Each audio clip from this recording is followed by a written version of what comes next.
ఎన్నికల ఫలితాలు వచ్చి కొత్త ప్రభుత్వం ఏర్పాటైన 2 నెలలు దాటిన రిజల్ట్స్ పై మాత్రం వైసీపీకి ఇంకా అనుమానాలు పోలేదు. ఈ క్రమంలోనే ఒంగోలు వైసీపీ అభ్యర్థిగా పోటీ చేసిన బాలినేని శ్రీనివాసరెడ్డి మరోసారి ఈవీఎంల వెరిఫికేషన్ తో పాటు చెకింగ్ చేయాలంటూ ఎన్నికల కమిషన్ దృష్టికి తీసుకెళ్లారు. దీంతో ఈసీ ఎన్నికల మాక్ పోలింగ్ కు ఆదేశాలు ఇచ్చింది. జిల్లా కలెక్టర్ తమీం అన్సారియా కూడా ఇందుకు సంబంధించి ప్రత్యేకంగా ట్రైనింగ్ తీసుకున్నారు. ఈ రోజు ఉదయం 10 గంటల నుంచి 4 గంటల పాటు అధికారులు మాక్ నిర్వహించేందుకు సిద్ధమయ్యారు. దీంతో ఈ వ్యవహారం ప్రస్తుతం రాష్ట్ర వ్యాప్తంగా హాట్ టాపిక్ గా మారింది. కానీ బాలినేని ప్రతినిధిగా వచ్చిన వ్యక్తి మాక్ పోలింగ్ పై అభ్యంతరం వ్యక్తం చేసి బయటకు వెళ్లిపోయారు. ఇక ఇదే అంశంపై మరింత సమాచారం మా ప్రకాశం ప్రతినిధి సురేష్ అందిస్తారు.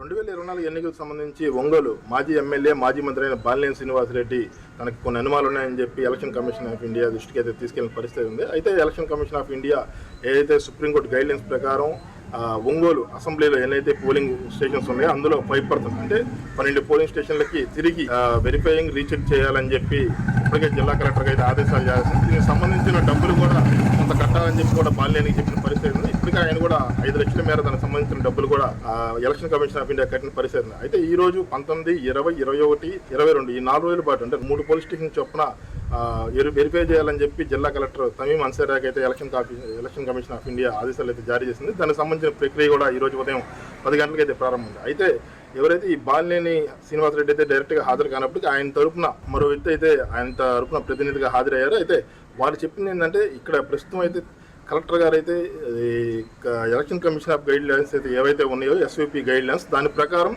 ఉన్న డేటా అంటే ఈవీఎంలో ఏదైతే వాడారో మొన్న పోలింగ్ రోజున ఈవీఎం ఏదైతే వాడారో ఈ 12 పోలింగ్ స్టేషన్లో వాటిల్లో ఉన్న డేటాను ఎరేజ్ చేసి తిరిగి కొత్తగా మాక్ పోలింగ్ నిర్వహిస్తామని చెప్పి కలెక్టర్ గారు అయితే ఇటు బాలినేని శ్రీనివాసరెడ్డి ప్రతినిధిగా చెప్పిన అయితే పరిస్థితి అయితే కనబడుతుంది. అయితే దీన్ని అయితే వాళ్ళు వ్యతిరేకించామని వాళ్ళు కోరుకునేది మాత్రం ఆ రోజు 12 పోలీస్ స్టేషన్లో ఏవైతే ఉన్నాయో ఆ 12 పోలీస్ స్టేషన్లు ఇటు వైసీపీ పార్టీకి కొంచెం అనుకూలంగా ఉండేదని అవి బాలినేని గారికి ఏదైతే బాలినేని శ్రీనివాసరెడ్డి ఉన్నారో ఆయనకి మెజార్టీ అక్కడ రావాలని అయితే అక్కడ కూడా టీడీపీ మెజార్టీ వచ్చిందని అందుకనే మేము వాటి మీద అనుమానం వ్యక్తం చేస్తున్నామని చెప్పి వైసీపీకి సంబంధించిన నాయకులు అయితే చెప్తున్న పరిస్థితి. దీని మీద అయితే ఆ పోలింగ్ స్టేషన్లో ఏదైతే ఆ రోజు ఈవీఎంలు వాడారో వాటిని తీసుకొచ్చి ఆ వీవీప్యాట్లు కానీ వీవీప్యాట్లో బ్యాలెట్ ఓట్లు ఏదైతే ఉన్నాయో వాటిని తిరిగి లెక్కేయాలి. ఈవీఎంలో కూడా ఓట్లని లెక్కేసి మాకు చూపించాలని చెప్పి వాళ్ళైతే డిమాండ్ చేసిన పరిస్థితి ఉంది. అయితే జిల్లా కలెక్టర్ మాత్రం తమకు ఏదైతే SOP guide lines election commission of India నుంచి వచ్చినాయో ఆ గైడ్ లైన్స్ ప్రకారం ఉన్న డేటాను ఎరేజ్ చేసి తిరిగి డమ్మీ బ్యాలెట్ పేపర్లు పెట్టి మాక్ పోలింగ్ ఇస్తాము. అంటే ఈ కొత్తగా వేసిన ఓటు ఏ గుర్తుకు పడుతుంది అంటే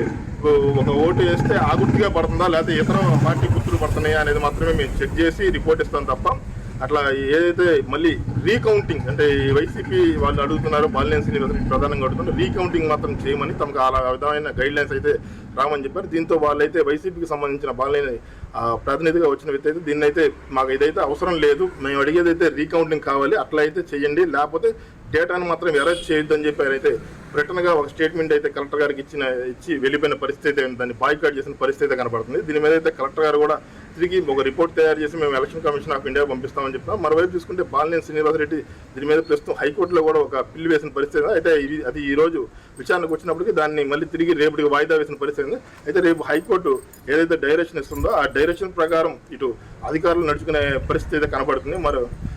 మరోవైపు చూసుకుంటే ఇది ఇటు ప్రకాశం జిల్లా ప్రజలతో పాటు ఇటు రాష్ట్ర వ్యాప్తంగా అంటే ఇటు వైసీపీ నాయకులతో పాటు మరికొంతమంది సాధారణ ప్రజల్లో కూడా ఈ ఎన్నికల్లో ఈవీఎంలు వాటి మీద కొంత అనుమానాలు వ్యక్తం అవుతున్నాయి. అయితే ఈ ప్రస్తుతం ఈ రోజు ఒకవేళ ఇది జరుగుంటే రీకౌంటింగ్ కానీ ఇటు ఏదైతే జరుగుంటే కొంత ఇటు ప్రజల్లో ఉన్నది కానీ ఇటు వైసీపీ నాయకుల్లో ఉన్నది కానీ కొంత క్లారిటీ వచ్చే అవకాశం ఉండేది. అయితే ఇది ఉదయం అట్లా వైసీపీ వాళ్ళు దాన్ని బాయ్కాట్ చేయడంతో అది అర్ధాంతరంగా ఆగిపోయిన పరిస్థితి ఉన్న పరిస్థితి ఉంది. కెమెరామెన్ జయరావుతో సురేష్, రాజ్ న్యూస్, ఒంగోలు.